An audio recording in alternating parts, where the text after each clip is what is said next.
მართლა ჯავახეთის სამხარეო განვითარების პროგრამა სამიზნე თემებში თავის საქმიანობას სამი მეოთხეობით ახორციელებს. ეს არის განათლების, ჯანდაცვის და სოფლის მეურნეობის სექტორი. აღნიშნული სექტორების იდენტიფიცირება, ისე როგორც მათ ფარგლებში არსებული პრობლემების დასახვა, მოხდა სწორედ სამიზნე თემებთან ერთად და მათი მოგვარების გზებით თემებთან ერთობლივი საქმიანობით იქნება შეიძლება. სექტორულ ღონისძიებებს სიმოწმის სამიზნე თემებში მცხოვრები ბავშვების პროგრამაში ჩადგა. ბავშვები თავიანთი თემების ელჩები არიან, რომლებიც თემში არსებულ სირთულეებსა და წინსვლას ნათლად წარმოაჩენენ.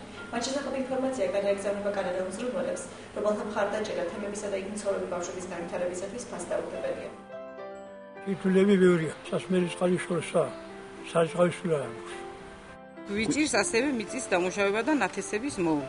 შესაბამისი ცოდნისა და რესურსების არაარსებობის გამო ვერ ვახერხებთ ახალი ჯიშების შეძენასა და მავნებლებთან ბრძოლას. ეს ყველაფერი ჩვენი შვილების განვითარებას აფერხებს. თუმცა ჩვენი კანადელი მზრუნველების მხარდაჭერით განვითარების სამხარეო პროგრამის შემოსვლის შემდეგ ეს პრობლემები გადაიჭრება. ჩვენი მთავარი პრობლემაა ხარისხიანი სამედიცინო მომსახურების ნაკლებობა. არ გვაქვს აღჭურვილობა და მედიკამენტები, მეტ პერსონალს გადამზადება სჭირდება. გარდა ამისა, თითოეული ამბულატორია ბევრ თემს ემსახურება, რაც დამატებით სირთულეებს ქმნის.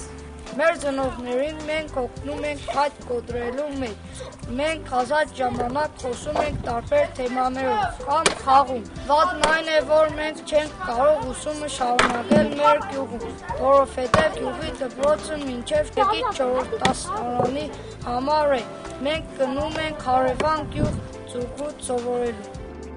ადრეული ასაკიდან ბავშვების განათლება მეტად მნიშვნელოვანია, თუმცა სკოლამდელი ბავშვების აღზრდის შესახებ ბევრი რამ უცნობია ჩვენთვის. არ გვაქვს სათამაშოები და სხვა აქტივობები. არც სკოლის ბავშვებისათვის არ არის სახარბიელო მდგომარეობა, არა აქვთ წიგნები, სასკოლო მასალა და ინვენტარი. სკოლებსა და ბაღებს არ აქვს ძველი წერეთლები, რაც დაავადებათა საშიშროებას ქმნის.